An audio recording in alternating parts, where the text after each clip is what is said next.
নমস্কাৰ ছাত্ৰ ছাত্ৰীসকল, আশা কৰোঁ সকলোৱে ভালে আছা। আজি আমি তৃতীয় শ্ৰেণীৰ গণিত বিষয়ৰ স্ব-শিক্ষণ সমলত কৰিব দিয়া এক্টিভিটি বা ক্ৰিয়াকলাপখিনিৰ বিষয়ে কিছু কথা আলোচনা কৰিম। গতিকে আহাচোন আমি আজি আমাৰ ভিডিঅ'টোৰ মাজলৈ সোমাই যাওঁ। ইয়াত প্ৰথমতে কি দিয়া আছে? বিষয় গণিত, পাঠ নং 10 যোগ বিয়োগৰ সমস্যা, দ্বিতীয় শ্ৰেণীৰ পুনৰালোচনা। দ্বিতীয় শ্ৰেণীত যোগ বিয়োগৰ সমস্যা বুলি যিটো তোমালোকে 10 নম্বৰ পাঠ পাইছিলা, তাৰেই কিছুমান পুনৰালোচনা ইয়াতে দিয়া হৈছে। ইয়াত প্ৰথমতে কি দিয়া আছে?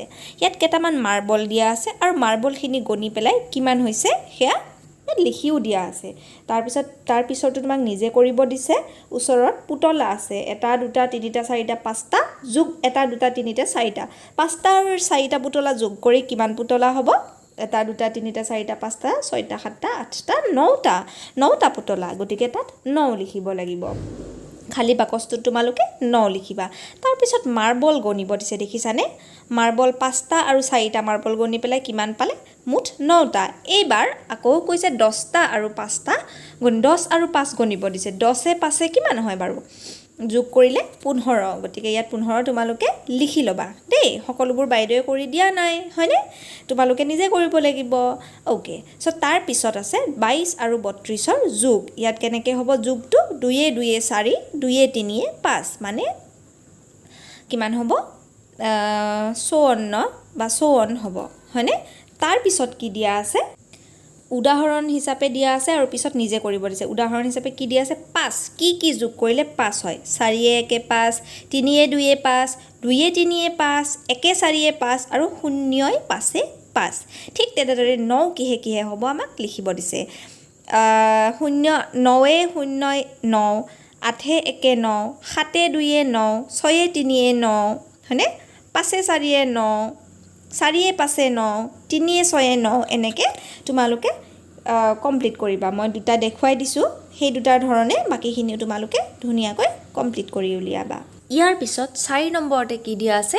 তোমালোকৰ ঘৰত থকা বাচন বৰ্তনৰ হিচাপ লোৱাচোন। প্ৰতিবিধ বাচনৰ সংখ্যা লিখা। মুঠতে কিমান বাচন পালা লিখা। এতিয়া চোৱা, তোমালোকৰ ঘৰত কিমান বাচন আছে মইতো নাজানো, হয়নে?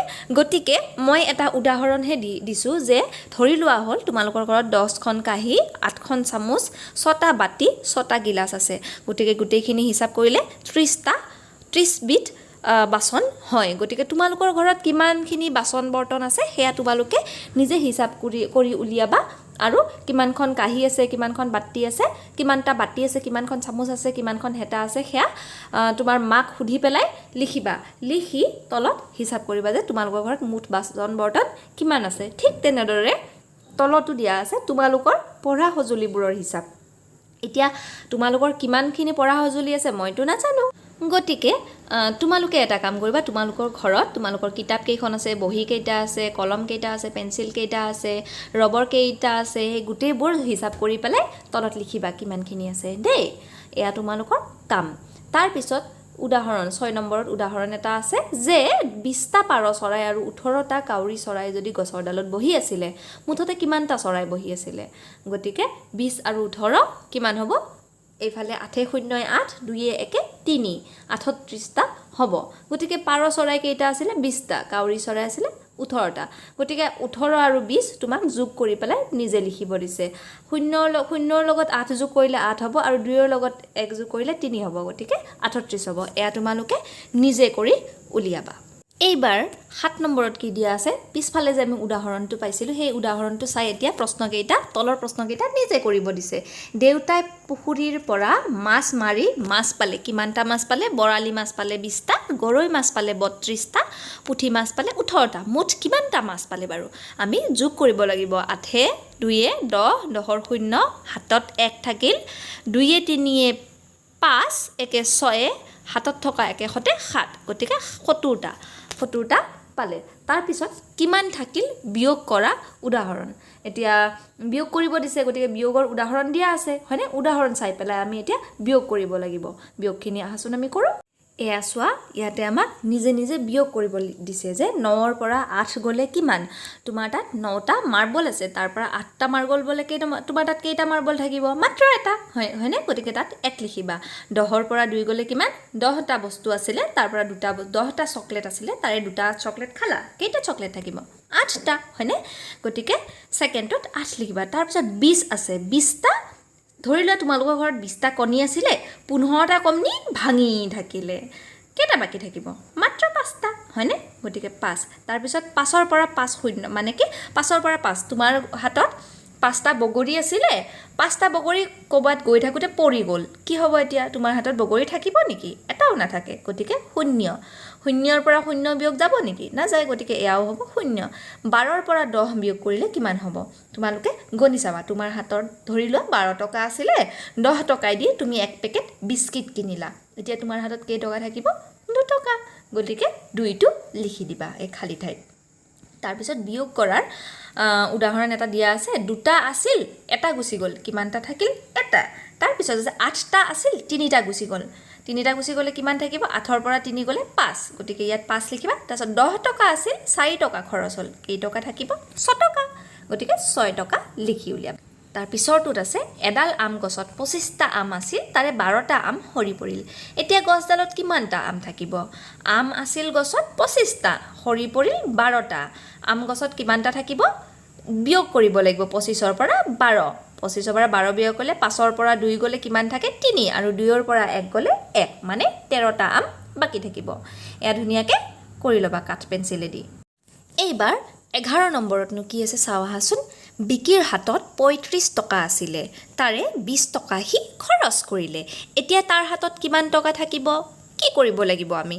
35 টকাৰ পৰা 20 টকা বিয়োগ কৰিব লাগিব মুঠ টকা 35 খৰচ হ'ল 20 হাতত কিমান থাকিব আমি বিয়োগ কৰিব লাগিব 5ৰ পৰা 0 গ'লে 5 থাকিব 3ৰ পৰা 2 গ'লে 1 থাকিব মানে 15 টকা গতিকে তলত তোমালোকে ইয়াতে 15টো লিখি দিবা তাৰ পিছত ছবি চাই বিয়োগ অংকটো কৰা ছবিটোত মুঠ ঘৰ এই ছবিটোত মুঠ ঘৰ তোমালোকে কি কৰিবা হিসাব কৰি উলিয়াবা 49টা পাবা তাৰ ভিতৰত কলা ঘৰ কিমানটা আছে ইয়াত যোগ ইয়া হিসাব কৰি চাবা 13টা গতিকে 49ৰ পৰা 13 গ'লে থাকিল খালি ঘৰ কিমানটা থাকিব খালি ঘৰ কিমানটা থাকিব 9ৰ পৰা 3 গ'লে 6 আৰু 4ৰ পৰা 1 গ'লে 3 গতিকে 36 মানে 36টা ঘৰ খালি থাকিব হয়নে এয়া তোমালোকে নিজে নিজে কৰি উলিয়াবা দেই সকলোবোৰটো বাইদেউ কৰি নিদিয়ে নহয় জানো কাৰণ এইখন তোমালোককহে কৰিবলৈ দিছে নহয় জানো মই মাত্ৰ তোমালোকক অলপ সহায় কৰি দিছো এয়া কাঠ পেন্সিলেদি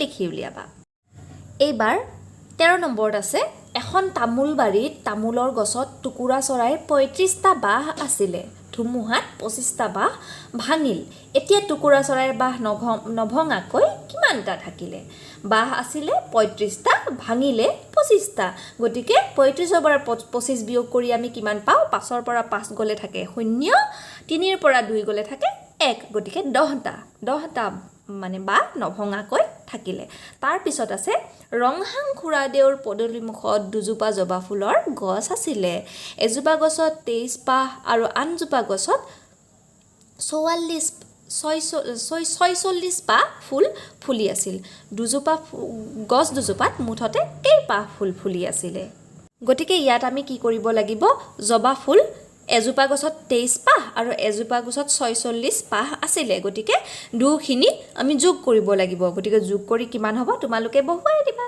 3 এ 6 এ 9 2 এ 4 এ 6 মানে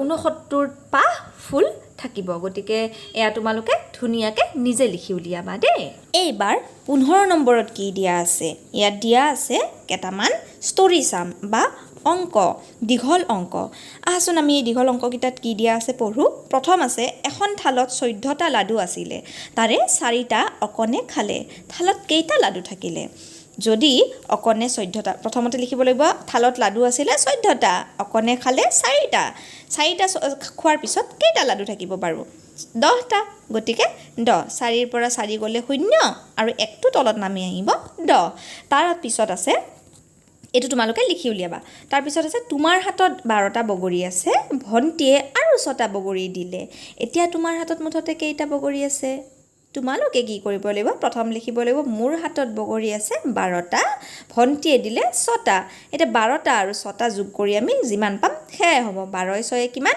12 আৰু 6 যোগ কৰিবলৈ 2 6 8 আৰু 1টো তলত নামি আহিব মানে 18টা বগৰী তোমাৰ হাতত বৰ্তমান 18টা বগৰী থাকিব এয়াও তোমালোকে নিজে কৰি উলিয়াবা তাৰ পিছত আছে এখন ফলি আৰু এডাল পেন্সিলৰ দাম 15 টকা ফলিখনৰ দাম যদি 14 টকা হয় পেন্সিলডালৰ দাম কিমান আমি কি কৰিব লাগিব ফলিখনৰ দাম যিমান হয় তাৰ পৰা নহয় ফলিখনৰ মানে অল টোটেল মানে গোটেই এডাল ফলি আৰু পেন্সিল দুটাৰে দাম যিমান হয় 15 টকা হেয়া ওপৰত লিখিম তাৰপিছত ফলিখনৰ দাম কিমান 14 টকা হেয়া তলত লিখিম লিখি বিয়োগ কৰিম বিয়োগ কৰিলে পেন্সিলডালৰ দাম ওলাই যাব 15 ৰ পৰা 14 গলে 1 থাকে গতিকে 1 টকা পেন্সিলডালৰ দাম হ'ব তাৰ পিছত জংকিৰ জালত 21টা পুঠি আৰু 27টা খলিহনা মাছ উঠিলে জংকিয়ে মুঠতে কেইটা মাছ পালে জংকিয়ে মুঠতে কেইটা মাছ পালে কেনেকৈ গম পাম 21 আৰু 27 যোগ কৰি পাই যাম গতিকে 21 আৰু 27 যোগ কৰি তোমালোকে জংকিয়ে কিমানটা মাছ পালে